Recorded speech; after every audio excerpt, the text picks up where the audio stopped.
Haya, eleza hapo. Eleza kwa nini hilo soko tangia mlipochukua hela za wananchi waliochanga, hela hazijarudishwa, lakini soko halijajengwa. Mwelekeo ni upi? Mmefikia wapi? Mheshimiwa Rais, kwanza nami nianze kwa kukushukuru sana, lakini kwa majina naitwa Justin Emmanuel Malisawa, ni mstahiki meya manispaa ya Sumbawanga. Mheshimiwa Rais, ni kweli mnamo 2017 tulipata maafa ya kuunguliwa na soko letu la Mandela. Baadaye tuliweza kuwatafutia wafanyabiashara ambao walikuwa ndani ya soko la Mandela katika eneo la Chama cha Mapinduzi. Eneo hilo walijenga vibanda vya muda. Mheshimiwa Rais, baada ya kufanya hivyo, sisi kama halmashauri tumeanza utaratibu. Badala ya kurudisha vile vibanda ambavyo havikuwa na tija, tumetengeneza utaratibu wa kutafuta fedha kwenye vyombo vya kifedha, lakini tumeandika maandiko. Vile vibanda havikuwa na tija, walikuwa hawawezi wakauza nyanya humo kwenye vibanda. Walikuwa wanauza, Mheshimiwa Rais. Sasa sijaelewa unaposema havina tija. Mheshimiwa Rais, ninachomaanisha kwamba tujenge soko la kisasa ambapo tumeandika maandiko mbalimbali. Moto uliungua lini? Mwaka 2017. Kwa hiyo kuanzia 17 hamkujenga, 18 hamkujenga, 19 ndio mnaandika light up ya kupata hizo fedha. Baada ya miaka mingapi utapata hizo fedha? Mheshimiwa Rais, naamini kwamba tuko hatua za mwisho ili kupata fedha na tuweze tujenga hilo soko. Kitu gani kiliwafanya msipate mwaka 2017? Na kitu gani kiliwafanya msipate fedha 2018? Na kitu gani kiliwafanya msipate fedha mwaka 2019? Tumebakiza miezi miwili tu. Mheshimiwa Rais, kama ulivyosema kwamba fedha tunataka. Unaomba pesa kiasi gani?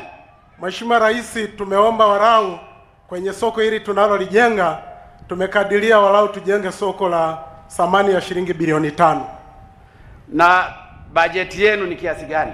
Bajeti yetu ya mapato ya ndani, Mheshimiwa Rais, kwa mwaka wa fedha 17-18 tulikuwa na bajeti ya bilioni 2.12 na tuliweza kukusanya kiasi cha shilingi bilioni 3, na mwaka huu tumeongeza bajeti kulingana na makisio ya mwaka jana, tutakusanya kiasi cha shilingi bilioni 2.4.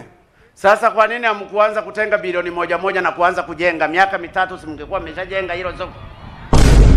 Mheshimiwa Rais, kama nilivyoeleza kwamba tulikuwa na vipaumbele vingi, lakini pamoja na hilo tulishauriana na wataalamu kwamba tupate fedha za kutosha ili tuanze. Nani kiongozi wa soko hapa? Yupo?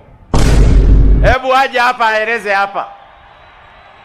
Haya maelezo hayaingii hivi. Naona kama kuna mchezo mchafu. Kiongozi wa soko aje hapa, aje atueleze vizuri tuelewe. Kama yupo. Haya, njoo eleze hapa. Mumfungulie huyo aje aeleze.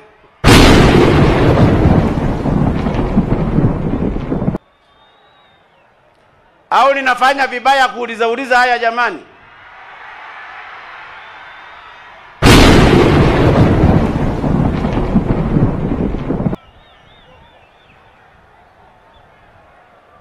Kiongozi wa soko naye mnene. Haya, eleza bana. Tatizo ni nini? Hebu eleza ukweli. Tupe historia kwa ufupi. Mheshimiwa Rais, kwanza nashukuru sana kwa kunipa nafasi hii ili niweze kusema. Kwanza nashukuru Mheshimiwa, wewe ni nuru ya taifa letu la Tanzania. Tunaomba tu Mheshimiwa, ninayo makaratasi mengi sana hapa ambayo tumekubaliana na watu wa manispaa. Ili soko limeungua tangu tarehe 26 mwezi mwaka 2016. Sasa Mheshimiwa, wanaposema hawa wataalamu wetu kwamba tunatafuta pesa, sisi tumechanga pesa ziko manispaa shilingi milioni 15,385 na bado tukapewa nafasi ya kusema sasa kwa ajili ya kupata zile nafasi zile mchange wote shilingi 10,000. Tumechanga shilingi 800,000, unajumlisha na zile 15,385 unapata hesabu na jumla ya shilingi 800,000. Zote ziko manispaa. Tumewaomba kwamba tunaomba hili soko tusaidiane na sisi wafanyabiashara ili tuweze kurudi kwa wakati. Tumefiatua tafari, yani zile broko, gharama ya shilingi milioni 6 ziko humo ndani, ambapo Mheshimiwa Rais, ukiwa rais wa wanyonge, hata ingewezekana ukatoka tu hapa, maana ni hatua kama 150 kwenda kwenye hilo soko tunalolizungumza. Soko hilo tumejenga sisi wananchi wanyonge wa hali ya chini, lakini tunasumbuliwa sana Mheshimiwa Rais juu ya hilo soko, ambapo tungepewa nafasi hata ya kujenga ndani ya miezi mitatu tu, tukalijenga tulivyokuwa tumeendelea kujenga vile vyumba ambavyo vya mita 2 tungekuwa tumemaliza. Tunamkumbuka na Njovu aliyekuwa amehama katika manispaa hii, aliyekuwa mkurugenzi, maana ndo tuliyeanza naye, lakini alipokuja mkurugenzi huyu anasema lazima ajenge gorofa ambayo kwenye soko hilo tutauza nyanya kwenye gorofa. Rais, nyanya, tutapepeta mahindi yale kwenye soko hilo. Inawezekana. Tunajaribu kumuomba lakini hatuelewi. Mheshimiwa, umepita nuru ya manispaa, umepita kwenye mkoa wetu kama nuru, kama kioo cha nchi yetu. Tunaomba Mheshimiwa, soko hilo lifunguliwe hata kesho. Uwezo huo tunao. Asante Mheshimiwa. Kaa hapo hapo bana. Na kweli ukauze nyanya na mchicha mpaka kwenye gorofa. Ninyi mmechanga kiasi gani?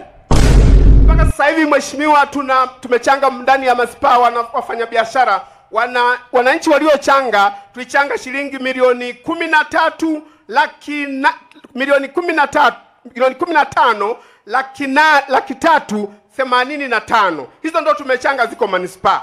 Lakini bado tukapewa nafasi, makaratasi haya ninayo na risiti baadhi, na kitabu cha risiti tunacho. Tukakamatwa hata kupelekwa ndani na mkuu wa wilaya, lakini mkuu wa wilaya naona alikuwa hajaelewa, ni ndani ya hiyo manispaa, hajaelewa akatupeleka ndani. Lakini tunamshukuru pia hata huyu DC mkuu wa kituo akasema hapana, watoe, kwa sababu makubaliano yalikuwa ni ndani ya mkurugenzi na wafanyabiashara. Sasa tunaomba tu Mheshimiwa Rais, tunakuomba sana baba, we ni baba wa wanyonge. Labda niulize, mna eneo la ukubwa gani? Liko tu hapa ndani baba, sijapima eneo, ila dina vyumba ambavyo vimejengwa vya kuzunguka hilo soko, viko kama 115 vinavyozunguka, vingine vinatazama kwa nje, vingine vinatazama kwa ndani. Kwa yani vile vyumba vinavyozunguka. Haya, mstahiki meya, hizo hela zao ziko wapi? Mmezichukua tangu mwaka 2017. Kwa hiyo mmezizalisha, zimepata interest. Mheshimiwa Rais, kama wanavyosema wafanyabiashara, baada ya kuanza mabishano tuliwaomba tuwarejeshe fedha zao, wakasema hapana, fedha hizo mtaendelea kukaa nazo mpaka mtakapo. Haya, ngoja nimalize hili bana, mnababaisha tu. Sasa unasikia wewe kiongozi wa wafanyabiashara, na niwaambie uongozi wa mkoa. Naam baba. Uongozi wa mkoa, mkuu wa mkoa, mjifunze kutatua matatizo ya wananchi. Haiwezekani tatizo limekuwepo tangu mwaka 2016 mpaka leo halijatatuliwa. Watu mnawazungusha tu. Watu hatukuzaliwa wote wenye uwezo unaofanana. Yuko mwingine anaishi kwa mchicha, mwingine kwa nyanya. Wewe unamlazimisha mpaka ujenge gorofa. Kajenge gorofa basi huko nje, watafata huko wanaotaka kuuza nyanya kwenye gorofa. Haya, wafanya biashara wadogo, kaendeleeni na eneo lenu hilo. Asante baba, asante, Mungu akubariki. Na mimi nitawachangia, nitakata mahali kwenye halmashauri. Mheshimiwa Waziri, waletea hao wafanyabiashara wadogo milioni 200 au 300 ziwasaidie katika kujenga hilo eneo. Asante baba, Mungu akubariki sana mheshimiwa. Kaanzeni hata kesho, lakini msigombane. Baba tunashukuru sana, Mungu akubariki. Mjipange vizuri, mjenge hilo soko lenu kwa nyumba zinazofanana, muuze huo mchicha, muuze nyanya, na wakati mkiwa mnaendelea kujenga muendelee kuuza hata kesho, muanze kupeleka kule biashara. Asante baba. Asante sana baba, Mungu akubariki. Rukwa oye! Na manispaa msiwasumbue, kwa sababu sasa bado wanajenga. Msiende kukusanya hata hela huko. Unajua mambo mengine ndugu zangu tunayaleteleza sisi wenyewe. Mkuu wa mkoa yupo, meya yupo, madiwani wapo, maofisa ardhi wapo, ma-DC wapo, mambo hayatatuliwi miaka mitatu. Na wapongeza sana wafanyabiashara, endeleeni kuchapa kazi na Mungu atawajalia. Uzeni nyanya, uzeni dagaa, mpaka dagaa ikapande kwenye gorofa. Sasa manispaa, tafuteni eneo lingine la kujenga soko lenye gorofa, kwa sababu hata huu mji unapanuka. Hamwezi mkalazimisha kujenga tu pale. Pimeni eneo moja kubwa, katafuteni hizo fedha za uwekezaji, jengeni hilo la gorofa. Lakini hapa waachieni hawa watu wanyonge walionipigia kura mimi.